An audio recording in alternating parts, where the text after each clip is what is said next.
Please కూర్చోండి, మీరు కూడా కూర్చోండి, ప్లీజ్ కూర్చోండి.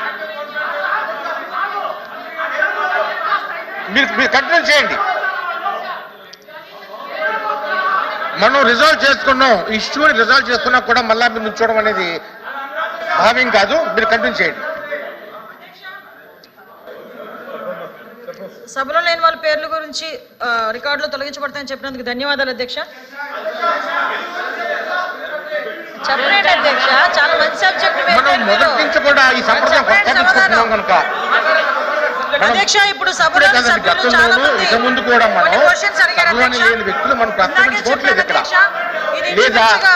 ఒక ఆకస్మిక వరద ఎలా వచ్చింది, ఏ తప్పిదాల వల్ల వచ్చింది అనేది ఇరిగేషన్ మినిస్టర్ గారు చాలా క్లియర్ గా ఎక్స్ప్లెయిన్ చేశారు.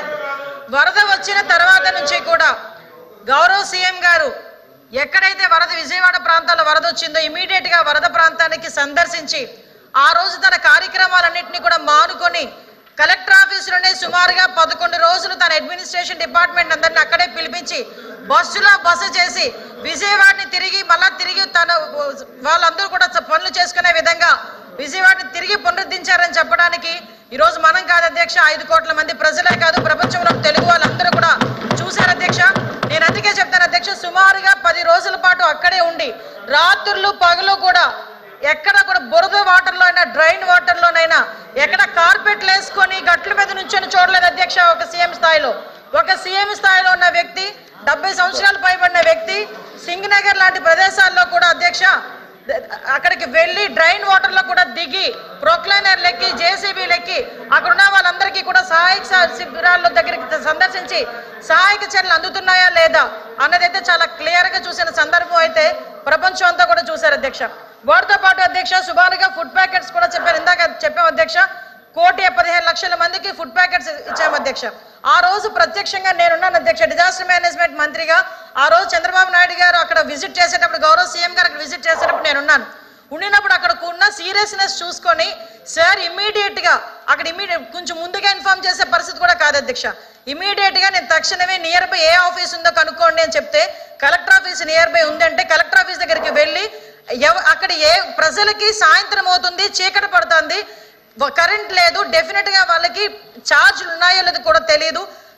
కొవ్వొత్తుల దగ్గర నుంచి అగ్గిపెట్టెలు తడిచిపోతే లైటర్లు కూడా అధ్యక్ష అవన్నీ కూడా సరఫరా చేయమని చెప్పిన వ్యక్తి ఎవరున్నారు అధ్యక్ష? వినండి, మనకి ఎలాగో ఆలోచన రాదు మొత్తం అధ్యక్ష.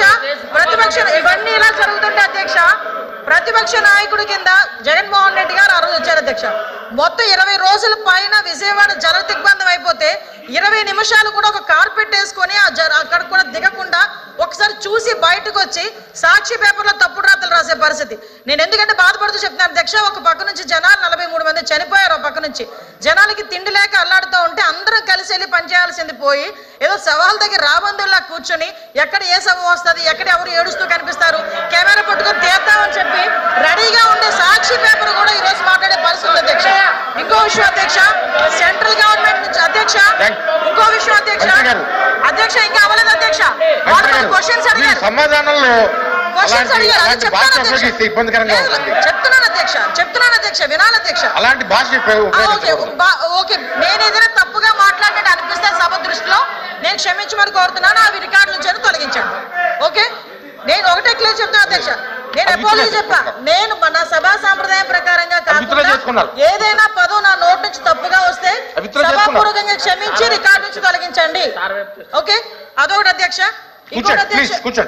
ఇంకోటి అధ్యక్ష, ఇప్పుడు మనకి సంబంధించి ఆ బుడమేరు దగ్గర నుంచి ఏదైతే బ్రీచెస్ పడినాయో అక్కడ నుంచి వాటర్ కంటిన్యూగా వచ్చి వాటర్ బయటికి అవుట్ఫ్లో కూడా లేకుండా ఇంచుమించుగా 10 రోజుల పాటు అక్కడే వాటర్ వెళ్ళిపోయే పరిస్థితి కనిపించినప్పుడు దగ్గరుండి అధ్యక్ష నాకు తెలిసి ఏ మంత్రి కూడా బుడమేరు దగ్గర కూర్చొని 3 రోజుల పాటు రాత్రి పగలు కూడా వాళ్ళ అధినాయకుడు తాలూకు ఇన్స్ట్రక్షన్ మేరకు కూర్చొని బ్రీచ్ను క్లోజ్ చేసిన ఘనత కనుక ఏ మంత్రికి లేదు అధ్యక్ష.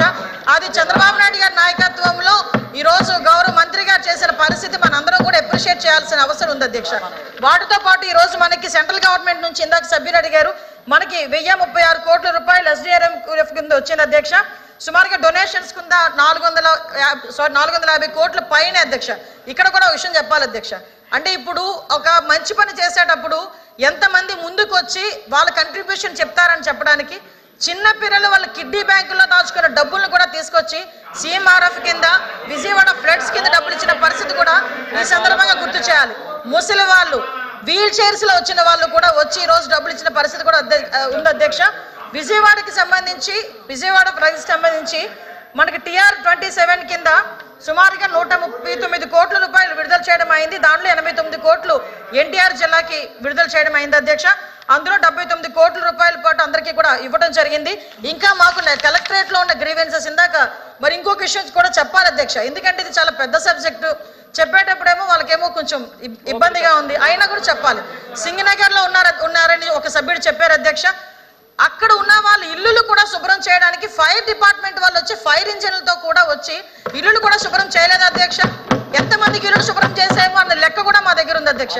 ఏ గవర్నమెంట్ అధ్యక్ష ఆటోలకి పాడైపోతే ఆటోలకు డబ్బులు ఇచ్చి, బైకులు పాడైపోతే బైకులకు డబ్బులు ఇచ్చి, ఆ MSME రుణాలకి సంబంధించి వాళ్ళకి కాంపెన్సేషన్ ఇచ్చి, బ్యాంకులతో మాట్లాడి రివైజ్డ్ లోన్లు కూడా ఇచ్చిన ఘనత కూడా ఈ రోజు ఈ గవర్నమెంట్ అధ్యక్ష. ఫ్లడ్ కి సంబంధించి, ఆకస్మిక వరదకి సంబంధించి అన్ని రకాల సహాయక చర్యలు మేము చేశాం. ఇంకా చేయడానికి కూడా, ఇంకా ఏదైనా పెండింగ్ ఉన్నా కూడా చేయడానికి సిద్ధంగా ఉన్నామని సభ ద్వారా మీ అందరికీ కూడా తెలియజేసుకున్నాను అధ్యక్ష. ఇంకోటి అధ్యక్ష, జగన్మోహన్ రెడ్డి గారు 1 కోటి రూపాయలు ఇచ్చారు, జమ అయిందో సమయభావం అయింది. The question number 13553 minister of the finance. ధన్యవాదాలు అధ్యక్ష. మా వినతిని మన్నించి క్వశ్చన్ ముందుకు జరిపారు. ఆ హౌస్లో స్టేట్మెంట్ ఇవ్వాల్సింది. మీకు మరొకసారి ధన్యవాదాలు తెలియజేస్తుంది అధ్యక్ష. రాష్ట్రంలోని